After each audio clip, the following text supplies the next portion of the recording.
lately. Yeah, mostly from Empire, but I guess 4Anchor's taking a page out of their book. This is just the unkillable strat. The Grave, the heals, the Wyvern, Reincarnation, the Reincarn. I like that. Good luck.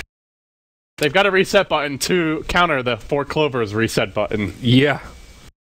The Clovers, though, I think would you say the Clovers have better late game if this ends up being a longer match past that like 45-minute mark? It really depends if Naga gets farmed, because we have seen those support Naga games where she just you're 40 minutes in and she's got nothing basically. So if that's the kind of game it is, then I don't necessarily think so. But with a very fat Naga, if they transition her into a core role and kind of put Slaughter in that more 3 position later on, even like similar to the Earthshaker, then I think at that point 4 Clovers could have equal or even better late game. Yeah, and you could even take that same point to kind of the Wraith King. If he gets a lot of momentum in that late game, he'll be scary. If he gets shut down and is still kind of lacking on core items 40 minutes in, then Wraith King's just going to be kited around with ensnares and stuns and demonic purges, and there is a lot of control on this 4CL side. Although I feel like we said, I know we talked about that the last time we saw Wraith King, and he still just did work. So that's true. I mean, on paper it is absolutely true, but in practice the hero just seems very aggravating to deal with. Yeah, still Fissure, the dagger, ensnare, slithering crush. It's a long list. Yeah, for sure. Demonic purge, disruption. It's going to be tricky. I'll be curious to see how it pans out. Also curious about the build. Does Matumba Man go straight into the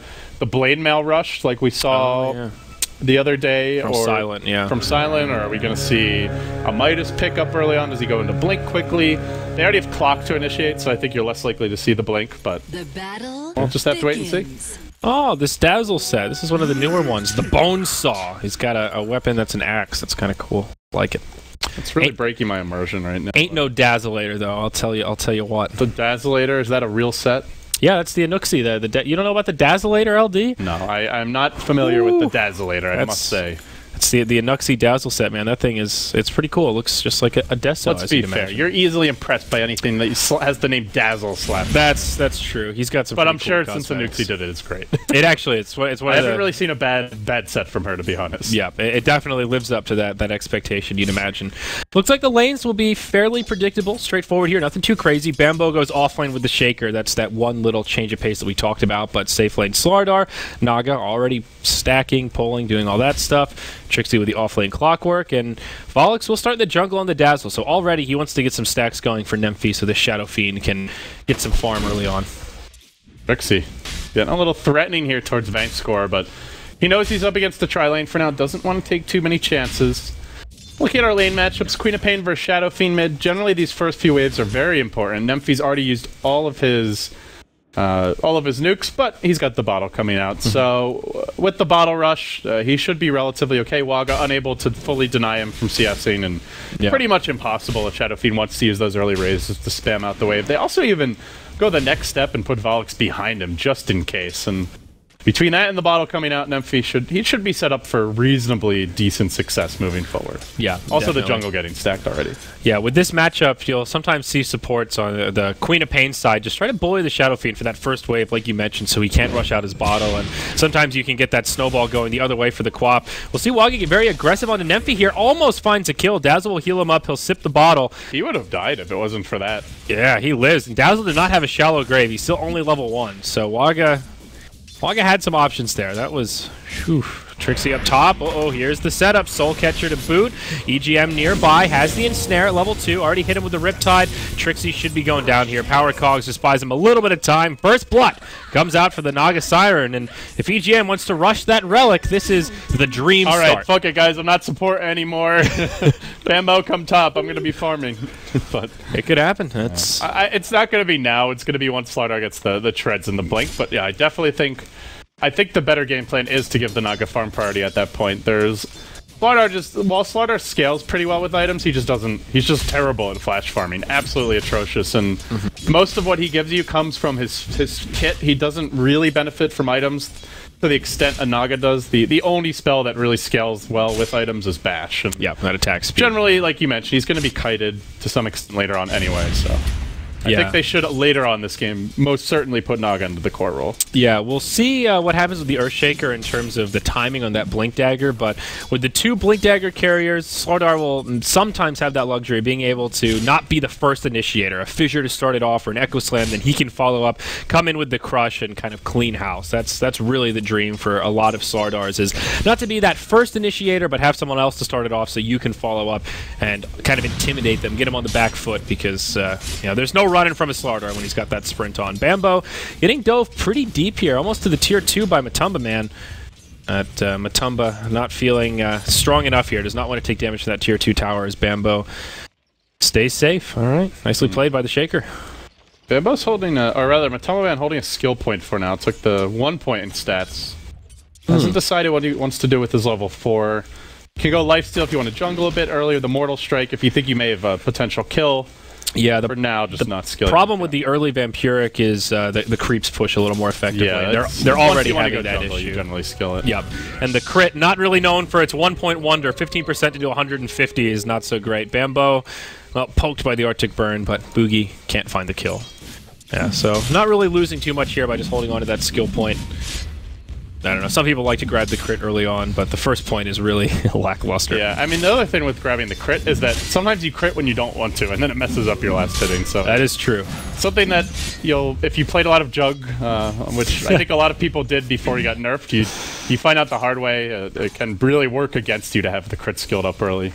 Yeah, that's definitely true. Mid lane, leveling out a little bit here. Waga is pulling ahead in this interim period as they get close to level 6. And as we've talked about, plenty for Nymphy to recover with. There's a double stack here at the medium camp, and it looks like a double stack at the hard camp, soon to be a triple. But Dazzle has his way here. This is impressive for the Dire side. They're already up 1,000 experience, and I guess it's because the Shadow Fiend hasn't gone to farm his stacks just yet. That's probably the main thing that could tip this around, but so far, we're doing a really good job of pulling. They've gotten the double pull for top at least, I think, 3 or 4 times at this point. And with that, EGM's hit level 3, Vank score level 3. EGM actually almost level 4, and Weeha's getting his levels. He's level 5 in the safe lane, in a tri lane, so not able to keep this pull blocked or warded off, and because of that, the clockwork of Trixie, only level 2. He's under-leveled as hell behind both supports on the enemy team. This is really scary. We've talked a lot about Clockwork. He's one of the most sought-after offlaners, I think, in the meta right now. Very strong hero, but he needs experience. Level 6 is what it's all about for him. You get that hook shot. That's when you can start moving around other lanes. A Clockwork can live with 1 or 2 last hits as long as he's getting experience, but when you're totally zoned out like this, you just become a non-factor. Sure, he'll get it eventually, but it's all about timing with Clockwork and how big of an impact you can have. So this is... Yeah, this is rocky. You even just compare him to the Earthshaker, and Sexy Bambo, almost level 4, at least has Arcane Boots already. He has 8 last hits to his name, so that is a pretty big disparity across these teams. Pretty nice for 4 Clovers. They saw this hill get warded. They had an Observer ward, which only just expired over near the bottom rune, and they saw the Wyvern walking in and out of the pit, so... Expect this one to be dewarded soon, as once they can bring a ranged hero down, and that's really going to make a difference here. One of the most broken wards in the game, if you can keep it up. Yeah. Oh, Bambo could be in trouble. Boogie. Arctic Burn to the high ground. There is a fissure. Nice fissure. By Bambo. A little bit of time. Matumba Man has to take the awkward path around. Rocket does hit, but Bambo, I think, will be able to make it out unless... Can the Dazzle get here in time? Nope, too slow. Nice blocking, though, with the illusion. He's still going for this. I don't know if he can actually get the kill. He's going to try. Another fissure. Okay, and that will discourage him. All right, space creation there. So LD over-under on this Wraith King Mango. When's he going to eat it? I'm going to say 15 minutes. I think it's going to be a while. 15 minutes. I think it's going to be a while before this Mango gets thrown down the hatchet. I think it's going to be a while, but 15 minutes sounds a little ridiculous. I'm going to go with 12. 12, okay. All right, we'll see. We'll see if we can remember and take note when that Mango's eaten. We've seen, I mean... I feel like Mango's not picked up that often, and there are only a couple heroes that I know I've talked to Blitz about it a bit, that he says really Mango feels good. Undying is one of them. Wraith King does make some sense. You know, you're out of mana for your ultimate, you pop it, and hey, Bristleback can be really good with it as well. Bristleback. There's very few though. It's there's a couple others that I'm not thinking of. So we'll see. It's we've seen a few Mangoes go the waste, to get a little overripe in those inventories in a couple of these games. So. We'll see. We'll see what Matumba Man has. It's generally strength heroes that have low mana pools. I feel like that's the vast majority of heroes that can use Mango well. Yeah. The agi heroes that can benefit from it normally need stats, because else they're just way too squishy. And most of the in heroes have big enough mana pools that they can support it without needing a mango. Yeah, I bought it on Dazzle a couple times. It's a very unconventional, but every so often you pop it when you need that mana for the grave, and that mango will save you or a friend. That's one of few int heroes that I think has that unique ability with the Shallow Grave that's a make it or break it type spell. Yeah, I would agree. Once in a while, it can catch people off guard, but it's a pretty big investment for a support. Yes, it is. That's a smoke and a clarity. 2 wards right there, man. Yeah, that's serious. 2 wards, it's a lot. Yeah, just for a little bit of passive regen. So Trixie, halfway through level 3, getting a little bit more experience, but Slardar just getting everything he wants. Both him and the Wraith King farming very evenly. Slardar with 1,400 gold already has his power tread, so Blink Dagger will be a reality for Weehaw at a very good timing. These are the kind of laning, situations where Slardar can really shine. When he gets pressured heavy, when an aggro try comes his way and he can't get this early farm, things can get rocky. But if he can get a Blink Dagger with treads at 10, 11 minutes, it can be very hard to deal with. I mean, with that amp damage, minus 10 armor, he can really hit hard when he wants to start fighting. Especially against Wraith King. That's a low armor hero. 4 armor right now. That's a little bit scary. Yeah, it is. And Shadow Fiend also farming very well. But after that, there are 4 dire heroes in the top 6. And I want to point out especially the Naga. EGM, level 5, Arcane Boots up, and 900 gold banked. I think he's just going to rush Radiance from here, honestly. I don't think he's going to stop for anything else. Yeah. Based on how 4C&L are playing this game, I would agree that seems to be the game plan here. They seem very comfortable in this quiet, much less aggressive early game. We're 10 minutes in here, and there's only 1 kill on the board. Much different from what we've seen in a lot of the matchups in this tournament. But they feeling can't just sit back for it. If this turns into a farm war and he does get Radiance at a reasonable time, like 25-ish minutes, that's not going to be a winnable situation unless there's some big misplays from 4 Clovers. They did not go for any Midases. They didn't go greedy on their supports. Yeah. They didn't dominate the laning stage. They're still down on gold. They're ever so slightly up on experience for 4 anchors. They're just going to get out farmed later on in the game if they don't. Yeah. If they don't make some plays. Now, they're looking for a Shadow Fiend mech. They want their level 6 on Trixie. They're letting him catch up in the mid lane. And I think once they have those 2 things, and ideally the support level 6s, that's where we see 4 anchors start to make some plays. Yeah, I think they absolutely have to get aggressive at some point. And you can tell from Matumba Man's build, this is a game where Midas could have been a good investment. He's had a lot of space. He could have had the Midas 4 minutes ago, but instead he goes for the combative build. Power treads and Drum of Endurance. That's generally a sign that you want to make use of that drum. You want that extra mana and HP boost it gives you to come to fruition early on when you can kind of pick on these heroes. Yeah, that plus the mango is and you could switch to intreads, obviously. That's a lot of mana. It seems like Matumba Man was like, alright guys, we're gonna fight a lot this game. I'm ready. And then 4C&L go, actually, we're just gonna farm for the first half an hour, so have fun with that drum. You can play your bongos in the jungle while our Naga farms up her relic. Speaking of which, they're making a move. Naga has Psalm though if this gets dicey. Alright, they go on to Matumba Man. It looks like Vanscore just stunned and obliterated. EGM pops the ulti, but a little bit late on the trigger and ends up just being a freebie there for That's a very odd time to go for a smoke gank. It's right before Slardar gets his Blink Dagger. They didn't have any vision in the woods, and they're walking uphill. Just a very dangerous gank. And there's just a lot of heroes off the map. You look at the lack of vision, and they saw Boogie bottom. I think that was it. And Trixie mid. Yeah, so stands to reason there's probably somebody in the jungle. I guess that's what they were hoping for, but it was more than just somebody. They were also counting on the Song. If it gets dicey, we have Song. We can get out, but the little extra damage from the Valak's heal bomb caught them off guard. And it was just the positioning of the Shadow Fiend, because he was like way over here, and the Naga was over here. I think EGM was afraid the ultimate wouldn't connect in time, so yeah, just a couple things. So he goes to jungle now. He's got 1,300 gold in the bank, 12 minutes in. They haven't lost any towers. In fact, the towers have hardly been pressured. 4 anchors are starting to pull ahead a bit now, thanks to their stack jungling, but I think this is where Weehaw starts to get involved in fights. You give the Naga a little more space, and you just look for some pick-offs with that Blink. Probably see this Blink Dagger come into play soon. Oh, Alex. Both of them put a ward down at the same time. Of course, he sees the gesture, and that'll be an easy counter ward there. Small victory for the anchors. Slardar, man, he is just farming to his heart's content. Now with the Blink power treads, I wonder when Weehaw will start moving. I wonder if 4C&L will even get too aggressive here, if they're just so confident in their ability to farm with this Naga that they'll just kind of sit back and let 4ASC bring the fight to them so they can play a little more defensively around their towers. Because so far, Weehaw seems happy as a clam, just ricing away here. And he's going to make a move in. He finds Trixie, who had an invis rune, quickly gets jumped. Now the cog's coming out. There's your grave. Weehaw still alive, has the stick charges, but they're going to put him down with the Wyvern Winter's Curse. They should be able to get the kill. One more auto attack is all it takes. The rocket coming soon. Splitter Blast won't hit, but they've got the rocket. Just need to not airball. No, he clicks out. Weehaw with the quick escape. Meanwhile, bottom, there's also action breaking out here. Wraith King getting aggressive, has his ultimate still available. Nice fissure block by Bambo. He is able to walk away in the air. Very nice. Totally blocks him out. So Slardar just barely lives. Weehaw getting a pass there. That was so close. Beautiful blink at that last second before Trixie could get the kill. And now they lay into sieging this tower. Like you talked about, hook shot on the clockwork, mech on the Shadow Fiend. They are ready to pressure these towers and take the fight to the 4 anchors. Pardon me, to the 4 Clovers. Looks like the Clovers will just sacrifice the tier 1 up top. Few heroes sitting back in the well. So the first tower of the game will go down in favor of the Radiant. But all the while, Bambo, now level 7, he's almost halfway to this Blink Dagger. It's gonna be hard to push into 4 Clovers. If they have a fast Shaker Blink, Queen of Pain level 2 ultimate, Song, the threat of the Crush initiation, and Weehaw working on a BKB, that is very difficult. And on top of that, Waka's going for the Aghanim's here, so he's going to have that spammable ultimate that'll be very hard to push into indeed.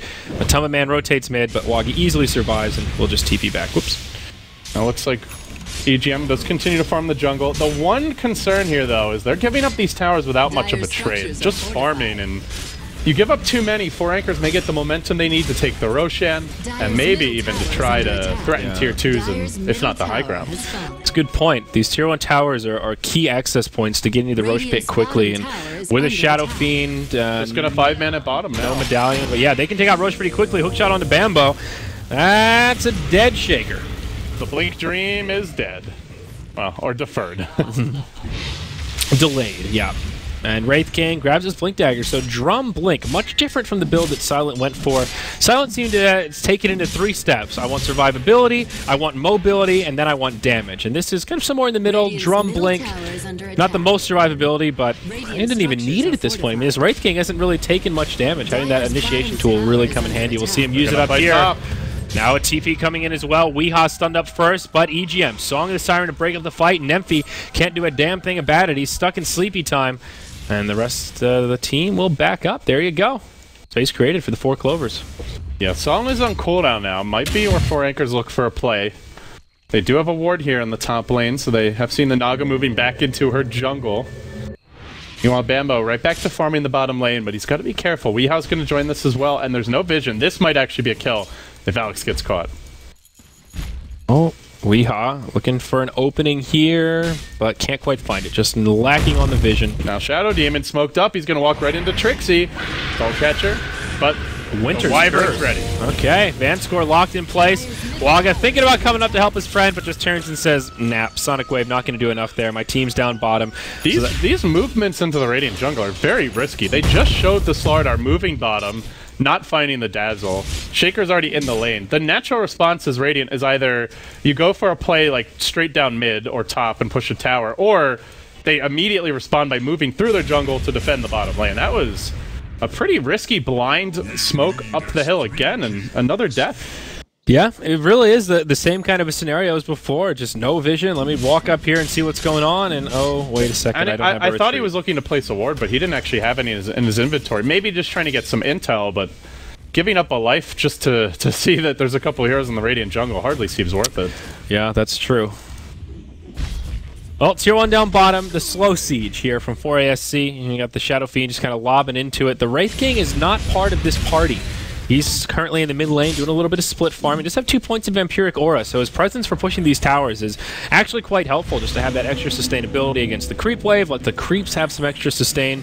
It does make a difference. So looks like, I don't know if you caught Bambo hooking, but I guess it missed. Oh, yeah, well, Bambo's going down here. Matoma Man comes around the side. Vanscore, he's going to get chopped as well. Trixie in hot pursuit, but the disruption will be enough to keep him alive. The Naga going to come online in time now. I feel like they're maybe giving up a bit more than they can afford to. The tier 1's going to drop bottom. 4 anchors can walk into Roche. They have mech, they have Vampiric Aura, they have the drums, they have good heals from their supports. Once they get the Aegis, That clock is really going to accelerate for when they look to take the bigger objective, so it's starting to feel like it's all going to be up to EGM here. Can he go from the 4-position Naga into a 1-roll? Clock's not going to carry this. Knocking down the tier 1s is definitely the first step. They've done that well. Now the tier 2 is a slightly more difficult proposition. You've got the Aghanims on Waga just about done. He's working on that last piece, just 250 gold off. That'll help. Valix. Or rather, Weehaw was found by Valix. Uh-oh. Could he still live here, though? His armor's been broken. Nope, the chop from the Wraith King. Now Waga caught by the Winter's Curse. Point-blank hook shot from Trixie. He may still just barely live. He blinks away. One more auto attack. Nope, the urn is there. Dazzle will finish him off with a Shadow Wave. A 2-for-0, but this time it's 2 cores instead of supports. They have such good wards here on the Radiant side. They had the lane ward down. It saw the Slardar moving into the trees, and with that, able to find a nice jump. But Tumbleman's been chasing all the while, looking for bank score. He still has his ultimate, even should he die here. And the Mango just to ensure. And by the way, he won the bet by a massive margin. It was 19 minutes. Well over my 12. She's getting ripe, LD. That's a juicy one. Yeah, this is an easy win for Sayori. Maybe a tough game for 4 Clovers, though. We could have a game 3 on our hands. Yeah, Bambo in an awkward spot here. He blocks himself in. Has a TP scroll, but it's up in just a second. Bambo, can he still make it out? Nope, they've got the vision. Bambo, please. All right, well, he was close to the blink, but that's a 300 gold death cost. Yeah, he's dead. Nemphy's going to take it. Now, I'm still on the fence here. 4ASC, they are such a good turtling lineup, though. They have you mentioned the Quap ult, very spammable with the Ags coming soon. Naga up to 2,800. I think at this rate, you're looking at around a 25-minute radiance if all goes well, because they're probably not taking any towers before then. Yeah, I would doubt it. It's going to be tough, but they are a good pushing lineup, though. They've got Vlad's, Mech, Urn, mass heals from the supports. Yeah. A core you can throw in front in the Wraith King is very survivable. They're going to have an Aegis as well. This could get dicey. They do get 1 tower mid, and that is the Quap Eggs. Okay, that's good. And Quap gets lasted as well. This will be an uncontested Roche, I think. A lot of pings coming out here from the Radiant and Dire side. They see Trixie rotating about. Maybe a bit suspicious, but they won't go for it now. 4CL will instead take this time to just continue farming around the map. Slardar looking for a BKB. If they can get a blink on the Shaker, I think holding high ground is pretty real Quap here. Eggs, Naga Radiance. Those are the 3 things they need, and they found EGM. That's the one here that cannot die.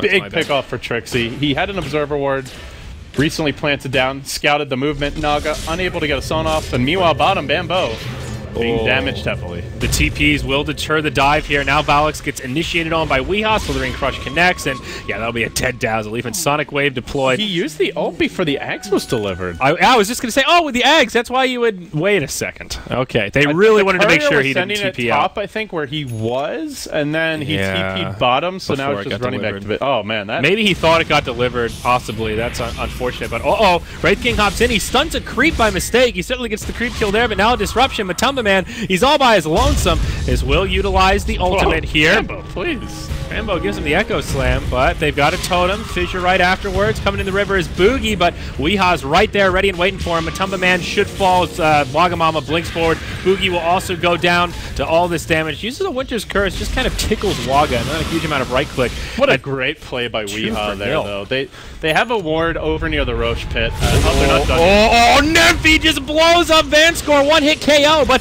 could it cost him his life here? There's a Dazzle nearby. Hookshot in from Trixie. They drop the Slardar. A smart play from 4ASC. What started as a 2-for-0 ends as a 2-for-2 as Nemphy walks in with the Invis rune to make it all happen. Well, Relic is almost here, despite the death. EGM 3,500. This is going to be a tier 2 down, it looks like, most likely. A couple heroes dead. Shaker Blink is out, so they have the Shaker Blink. They now have the Quap Eggs. They should have the ult cooldown before a high ground siege. And the Wraith King ult's on cooldown for 100 seconds. So I think we'll see the Relic out at the very least before Anchors push, and then it's just a matter of winning one fight, or at least not losing one fight horribly. Nemphy needs to be a little bit careful here. He does have the Dazzle behind him, but low on mana. Doing a lot of damage to Wagamama. They'll buy some time on this tower. All the while, EGM just farming up top. Tower now in deny range. They'll secure that. So nice little play from the Clovers. All right, he's got Relic. This is This is where the clock starts to tick for 4 anchors. Now they have okay solutions for Naga. Good lockdown, I think the main thing, then the Wyvern, the Clockwork to some extent. But they don't have great AoE by any stretch. There's no Gyrocopter here. There's no hero that's great at killing illusions like a Lion with the Mana Drain. So eventually it should get to a point where Naga's very difficult to deal with, especially with the supporting cast she has. I think 4 anchors are officially on the clock, and I don't know. I'm not sure where you set the timer, but if EGM farms efficiently and he doesn't get killed again anytime soon, maybe you're looking at like 40 to 45 minutes where this game starts to get really tough for them. Yeah, and the gold lead right now is not really that big. It's about 5,000 gold and experience. And that's with a tower advantage. They're up 3 towers? 4, actually. It's 5 to 1. Yeah, you're right. So that's a big disparity there. The entire lead is towers and the Roche. In fact, the entire lead is the towers and the Roche. So I feel like 4C have undoubtedly done a good job, but they need to keep this momentum up. This game is a lot closer than it feels like. If they take one bad team fight when that Naga's involved, this game will just spiral out of control the other way. I feel like 4CL are just one good team fight away from taking over this game. Absolutely. And you have to remember, there's also a Shadow Demon here to help keep the Naga alive, to give you some extra illusions in the fight. A support that can do a surprising amount with relatively low amounts of farm. Also, very annoying for Wraith King with the Purge, the Disruption. Yeah. He's a hero that can have almost no farm and still have an impact. Yep, Wraith King can be a clunky bastard at times. Bambo's been found, though. Trixie looking for the hook. No, the creeps will save him. LD, I'm not sure about this one here. Matumba Man, he gets a Sacred Relic delivered on the Wraith King. So is this a Radiance of his own, or is it an Abyssal? I guess that's the big question. I mean, I'm inclined to say Radiance. You almost never see a Relic first if it's an Abyssal, but maybe just feeling like he wanted some extra damage. They don't need the bashes right now. Rapier Rush, just like... I mean, this is YOLO? This is strange. I mean, if usually when a Wraith King gets Radiance, it's the first item. It's a similar to Naga. It's kind of your farming tool. You rush it out. Who's the NA player who really likes to go for Radiance? Oh, it's is it Shredder? I think it's Shredder from Leviathan. Yep, he loves that Radiance. But he usually gets it pretty early on, earlier than this timing. BKB comes out for Slardar also. Oh, EGM's going to have the Radiance now. They're not even defending the tower bottom. He does get the last hit with his hero. 1,700 gold. So now all the pieces are falling into place. Radiance 25 minutes, exactly. BKB's up on Slardar. It's a good timing. 25 minutes for a position 4 Naga is quite good. Right around what you're looking for. I said about 25 minutes, but man, it was actually exactly 25 minutes. On a T. Yeah, the Aegis just expired. I think you just mentioned that. Bambo. Hook shot. Yep, in on the Bambo. Trixie has the blade mail. He'll pop it. Bambo, just taken down by Nemphy. This Shadow Fiend doing a lot of damage with the double damage and on, but Disruption comes out. They will lose Vanscore in the mix. It's already at 2-0, and the Witch's Curse onto Weehaw. The control is there. Song of the Siren finally comes out. That's Weehaw's 10-second BKB. They're losing racks for this, I think. No buybacks. They're not going to get off an Echo Slam in this fight. They have no song. He only just got the Radiance. That was the worst possible time to lose a fight. Like, the second that things were going to start tipping in their favor, they could have spammed out the wave with the Quad Bolt, with the Radiance, Riptide combo, but instead they get caught out of position. When the Shadow Fiend has a double damage rune too. Without that double damage rune, the Shaker lives an extra hit. He can maybe make it to the high ground and get away at least a little bit longer, but unfortunate time to have the rune of many wins. That's like the understatement of the century. That was just a disastrous moment. Decisive turn for 4 anchors now. Yeah. Still... 4 Clover can take this, but now it gets much, much more difficult. Yes, and remember, Naga and Medusa, 2 heroes very good at holding off creeps, mega creeps, very what gross, have you. Very disgusting heroes. Yes. I fully agree with your sentiment. One lane of barracks down, simply put, is not enough. 4CL can push this lane out. They can keep illusions there to spam it. This is still recoverable, though the mountain is getting a bit higher, it seems. 5 hero smoke from the 4 Clovers. And it is the Radiance King, His Majesty shining brightly in the night. Actually, it's the daytime right now. Very interesting, though. I'm surprised to see that picked up here. I guess it does stop Slardar's Blink Dagger if he gets caught. It's the one cool thing about the Radiance on Wraith King is he's going to be alive a while in the fights, right? That's Reincarnation with the first life, the life steal, all the sustain his supports give him. So you're getting that burn off for an inordinately long amount of time, even though he's not an illusion-based hero. It does have some potential. It also gives them a little more potential to take this late. He's not the best flash farmer, but with this, he certainly can be. He's got to find Waga with an initial stun. They have the follow-up. Disruption's there, but coming in is the Shadow Fiend. Blink out. Trixie found the hook. Onto Bambo. They'll bring him down quickly. And now, elsewhere on the fight, Vangscore TPing out to safety. Waga on the run. Retreating as well as Weehaw. And split pushing for all he's worth is EGM. Okay, so they just lose the Shaker there. I suppose that could have been quite a bit worse. But less than ideal here. Up top, Glyph comes out. Tier 1 tower may still be defended. He needs his BOTs. That's the next really big item. But Boogie trying to force him back here. Okay. Incoming. Yeah. Uh-oh. If this hook... Oh, no hook for 15.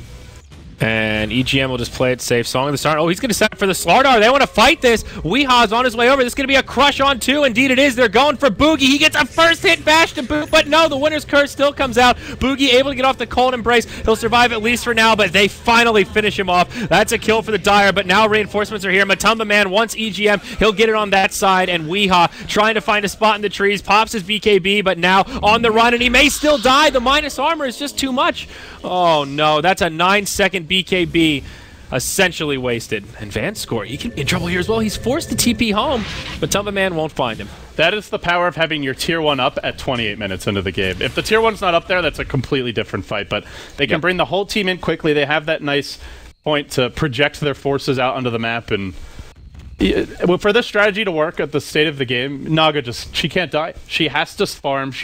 A death there is not even close to worth it. Even if they get both kills, it's still not worth it. In that amount of time, Naga can clear out a full rotation of her own jungle, push all the waves. You get the waves out so that 4 anchors have to go defend. You can get some wards up during that time. The whole game plan revolves around Naga not dying. It's as simple as that. She does have BOT gold now. I imagine that's going to be the build, the build up here for EGM. Just disassemble your arcanes, get the BOTs, yeah, and then go into either the Diffusal, not bad against Wraith King, or maybe even just more of the split push build, the Manta Butterfly. But well, this is the timing where 4 anchors, if they play their cards right, could look to end the game. They have the Aegis Andrew, and they may get that second lane of Rax. Also, a completed Butterfly on the Shadow Fiend, which there is no answer for. He just shredded the Slardar last fight. Yeah, they just don't have an answer to the amount of farm that Nemphy's been able to pick up. He's at 17k net worth. The leading farmer on the Clovers is Wagamama at about 11k. So, yeah, things getting a little bit rocky here. If they get Rax off this siege, the hopes of this Dire team in Game 2 are feeling a bit grim here. Now, they do have a glyph to reset things. Nemphy goes right up to the high ground with Matumba Man there, burning down the creep wave, trying to prevent blink daggers. Though, but there are good defensive support, so he's got to be patient with this one. Yep. Matumba Man taking a lot of damage here. Oh, my. That'll be a disruption. The Shadow Poison just not quite enough. Maybe they can finish off the ultimate here, or pardon me, the Aegis, but no. It's a level Shallow 3 ult, Graves though. there. Even if they pop it, they can just wait a minute. That's true, yeah. It's not the end of the world. It would slow the push. They're just going to continue to heal him up in the meanwhile. But they have spam. The Quap ult is still ready. They have the Blink Echo. As good as this looks for 4 anchors, it's very hard to high ground 4 Clovers. You got to be careful, and you have to be patient. Yeah, both sides. There's so much reset on both sides of the coin that you can't overcommit, but they're winning the slow siege. This tower now below half health. This is a finite resource for the 4 Clovers, and still a victory for 4 ASC if they can do this damage and not be punished for it. Here's the initiation, though. Weehaw goes in, connects with a stun on 2, then just goes back. They're trying to play a little ring around the rosy here with Matumba Man, and Snare chases him out. Oh, they didn't pop his ult. Okay, oh, there we go. All right, so Sonic Wave sets it up. That's the reincarnation. He comes right back. Shiva's guard is there. Trixie hook shots in onto Vanscore. They may just turn it on to Weehaw. Winter's Curse locks him in place. And now the Song of the Siren to reset. What a great song by EGM. Isn't enough to turn it. They can all back out now. Look to heal up and then go again. But in the meanwhile, Nemphy's going to chunk down the tower. Rocket crashes through. Blink's ready on Matumba Man. His ult up in 40. Grave is prepared. They also have the Cold Embrace. I think you might still go for this here. Oh, Nemphy ends Bambo up on still has the Echo other as well. side. Yeah, that's unfortunate. Ends up on the other side of the fissure, but now they go in onto Boogie, but there's a Shallow Grave. BKB used by Weehaw, but it doesn't matter. The Shadow Fiend just does way too much damage. Now Vanscore falls Bambo with a dunk on 1. Even if they kill Nemphy here, he has a second life, and they just don't have the damage. He's too damn tanky with that evasion, and all that HP he's picked up. He is a madman, going for objectives now. Melee barracks will be under siege by the Wraith King. Ranged have already fallen, and this is looking very grim for the Dire side here, LD. Trixie just going complete YOLO, and that's it. The Clovers have had enough. They'll tap out, and the Anchors will force a deciding Game 3. It really could have worked for 4 Clovers, but just too many pickoffs. They got caught too many times. The Naga, especially, the Naga dying is as bad as like 2 other heroes dying at the very least. And yeah, a couple of the songs from EGM were late. Maybe latency factors in here, just bad luck perhaps. Could have a lot of things that could have gone differently. They kept on taking fights when 4 anchors had their tier 1s up, were able to rotate in quickly. Good map control advantage for 4 anchors. But basically, I just feel like this one, draft was pretty even, and the way the game developed, it could have gone either way, and 4 Clovers just got outplayed. 4 anchors